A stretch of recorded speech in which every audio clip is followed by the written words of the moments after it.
नमस्कार लाडके बहिणींनो, आजच्या व्हिडिओमध्ये आपण आज तारीख आहे 14 मे 2026 आणि आपण आज पाहणार आहोत की लाडकी बहीण योजना संदर्भातील सर्वात मोठी आणि महत्त्वाची अपडेट. आता ती अपडेट काय आहे? अनेक महिलांच्या खात्यात आता पैसे आलेले आहेत. कमेंटसुद्धा मला खूप महिलांचे आलेले आहेत, पण जास्त करून कमेंट अशा आहेत की आम्हाला पैसे अजून आले नाही आहेत. ओके, अजूनही लाखो महिलांना हप्ता मिळालेला नाही. नेमकं कोणत्या जिल्ह्यात पैसे आलेले आहेत, कोणत्या भागातून अजून पैसे आलेले आहेत, कोणत्या भागात अजून थांबलेले आहेत पैसे, कोणत्या जिल्ह्यात थांबलेले आहेत आणि सरकार आता मोठा निर्णय काय घेणार आहे आणि सगळ्याच महिलांना एकदम 3,000 पैसे मिळणार आहेत का, हे सगळं आज आपण सविस्तर या व्हिडिओमध्ये जाणून घेणार आहोत. त्यामुळे व्हिडिओ तुम्ही शेवटपर्यंत नक्की पहा. ओके, आता जी पहिली अपडेट आहे याविषयी जर सांगायचं झालं तर राज्यातील काही जिल्ह्यांमध्ये महिलांच्या खात्यात DBTद्वारे पैसे जमा होण्यास सुरुवात आता झाल्याची माहिती समोर येत आहे. विशेषतः मुंबईमध्ये, नावं लक्षात ठेवा तुम्ही, मुंबईमध्ये, पुण्यामध्ये, ठाण्यामध्ये, नाशिकमधील काही भाग आणि कोल्हापूर ग्रामीण भागात अनेक महिलांना पैसे मिळाल्याची आता सध्याच्या चर्चा सुरू आहेत.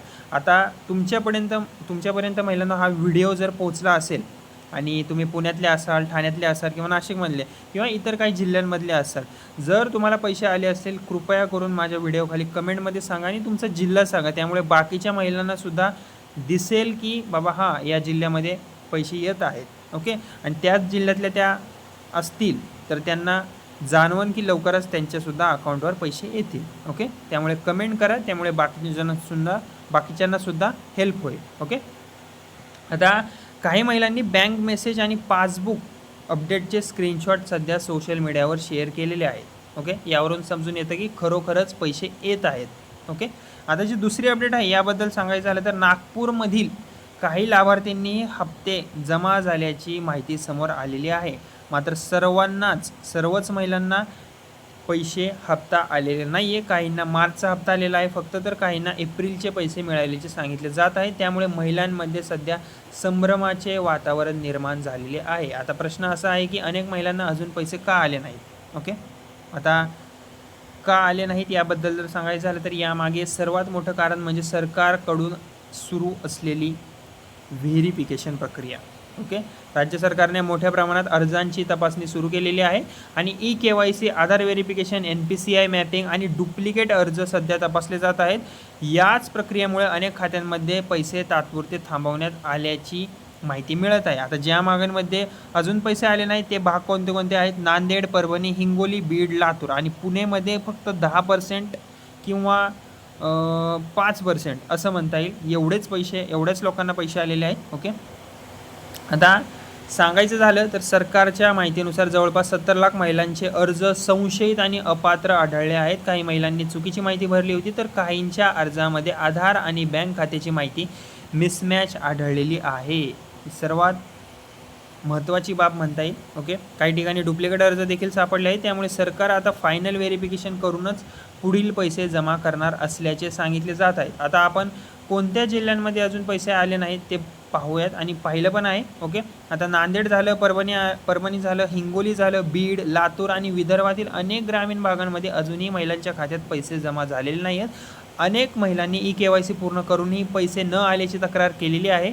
ग्रामीण भागात आधार लिंकिंग आणि NPCI मॅपिंगमध्ये तांत्रिक अडचणी सध्या येत असल्याचे समोर आलेले आहे. ओके, आता खूप महिलांना bank account not seeded with NPCI किंवा DBT फेल्ड असा मेसेज दिसत आहे.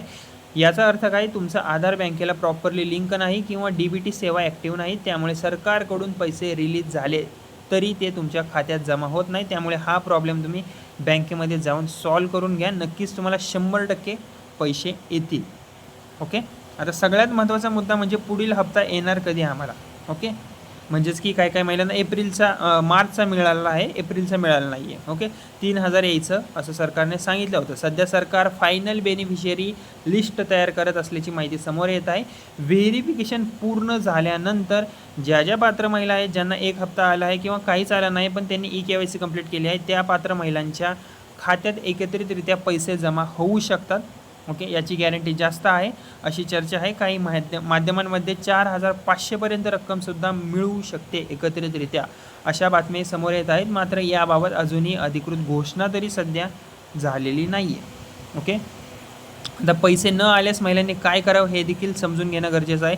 सर्वप्रथम तुमचा KYC पूर्ण असेल तर कॉंग्रॅच्युलेशन्स, तुम्हाला एक स्टेप तुमची पैसे येण्याची पूर्ण झालेली आहे. त्यानंतर आधार आणि बँक खाते लिंक आहे का ते खात्री करा.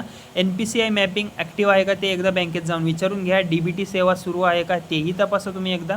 ओके, इथं सगळं मी लिहिलेलं सुद्धा आहे, तुम्ही ते वाचूसुद्धा शकता. ओके, आणि अर्जामध्ये नाव, जन्मतारीख किंवा इतर माहिती चुकीची नाही ना ते सुद्धा तुम्ही तपासणं देखील खूप महत्त्वाचं आहे. जर हे सगळं व्यवस्थित असेल महिलांनो, तर पुढील व्हेरिफिकेशन नंतर हे जे व्हेरिफिकेशन आता सरकार करत आहे हे कंप्लीट झाल्यानंतर तुमच्या खात्यात पैसे 100% जमा होण्याची शक्यता आहे. कारण की या सगळ्या गोष्टी जर बरोबर असतील, जर तुम्ही उत्पन्नाचा दाखला तुमचा क्रायटेरियामध्ये बसत असेल या योजनेमध्ये, तर तुम्हाला पैसे येण्यापासून कोणीही थांबवू शकत नाही. ओके, तर महिलांनो, सध्या लाखो महिला या योजनेकडे आशेने पाहत आहे. त्यामुळे सरकारकडून पुढील काही दिवसात मोठा निर्णय येण्याची शक्यता व्यक्त केली जात आहे. ओके, आणि उद्या आहे 15 तारीख. उद्यासुद्धा खूप ठिकाणी वितरण होण्याची शक्यता आहे. त्यामुळे माझ्या चॅनलला आधी बडी नावाचं चॅनल आहे, त्याला तुम्ही सबस्क्राईब करून ठेवा. कारण की मी इथे कमी शब्दामध्ये लाडकी बहीण योजनेविषयी जी लेटेस्ट अपडेट येते ती मी या व्हिडिओमार्फत सांगण्याचा प्रयत्न करतो. त्यामुळे माझ्या चॅनलला सबस्क्राईब करा. तुमच्या जिल्ह्यात पैसे आलेत आहेत का नाही आलेत हे कमेंटमध्ये मला नक्की सांगा. आणि अशाच सरकारी योजना व महाराष्ट्रातील ताज्या अपडेटसाठी माझ्या या बडी नावाच्या चॅनलला सबस्क्राईब करायला विसरू नका. धन्यवाद.